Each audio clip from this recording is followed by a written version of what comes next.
Hi, I'm Dr. Crystal Gossard, and today I'm answering your questions about menopause. But first, remember to hit the subscribe button, click thumbs up, and ring the bell to be notified when we post a new video. Now let's get started.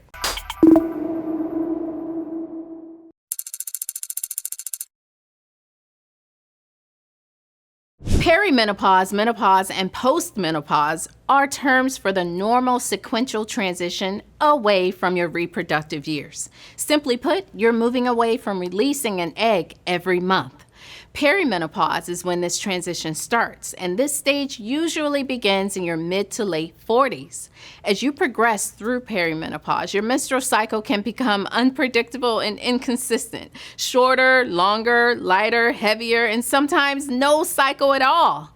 This is caused by the fluctuations of the hormones estrogen and progesterone. These hormonal ups and downs can manifest as mental and emotional feelings of highs and lows. Some women in perimenopause experience symptoms such as brain fog, sleep problems, and even heart discomfort.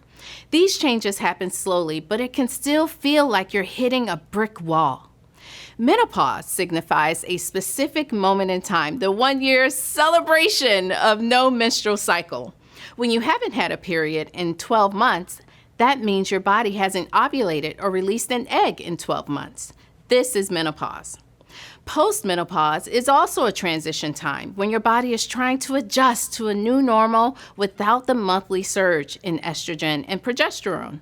This phase is associated with symptoms such as hot flashes, as well as vaginal and urinary issues.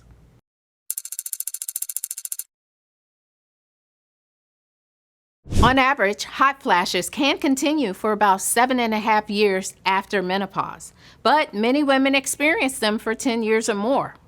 The postmenopausal years are divided into an early and late phase. To understand the difference, we need to understand how our hormones fluctuate early in life. During the reproductive years, the harmonious rise and fall of two hormones, estradiol and FSH, controls the release and maturation of eggs. During this time, when estradiol goes up, FSH goes down, and vice versa, in a predictable pattern.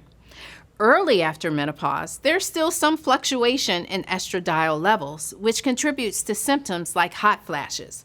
But by about 3 to 6 years after menopause, your estradiol level has plummeted, and the amount of FSH released by the pituitary gland in the brain increases substantially and begins to stabilize.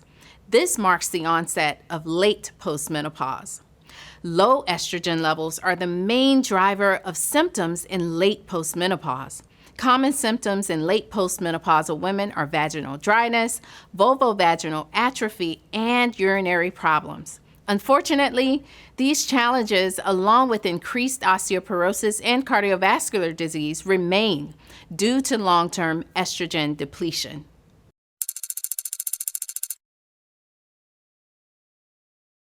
Generally, HRT is the most effective method to reduce menopause symptoms. The decision to initiate hormone therapy must be made on the basis of your individualized risk-benefit profile. A skilled menopause practitioner will assess your health and family history to help you determine if HRT is right for you.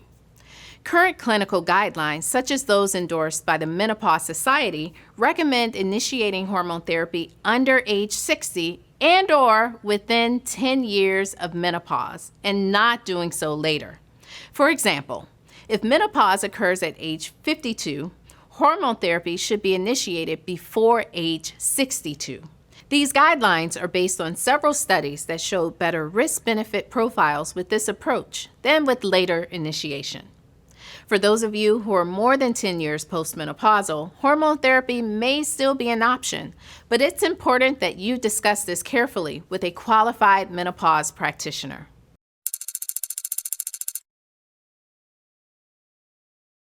What you eat can impact how well your body adapts to this transition, no matter what stage you're in. Vegetables, whole grains, and unprocessed foods have been associated with lower intensity of menopausal hot flashes and genital urinary, mood, and sleep symptoms. You also may want to limit consuming meat, poultry, sugars, and all highly processed foods like chips, white bread, and sodas or sugary drinks, since they are linked with increased menopausal symptoms.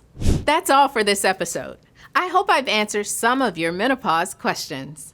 Be sure to look out for other chapters of our Ask the Doctor series on menopause. And remember, hit subscribe, click thumbs up, and ring the bell so you never miss a new video. Until next time, I'm Dr. Crystal from Life Extension. Thanks for watching.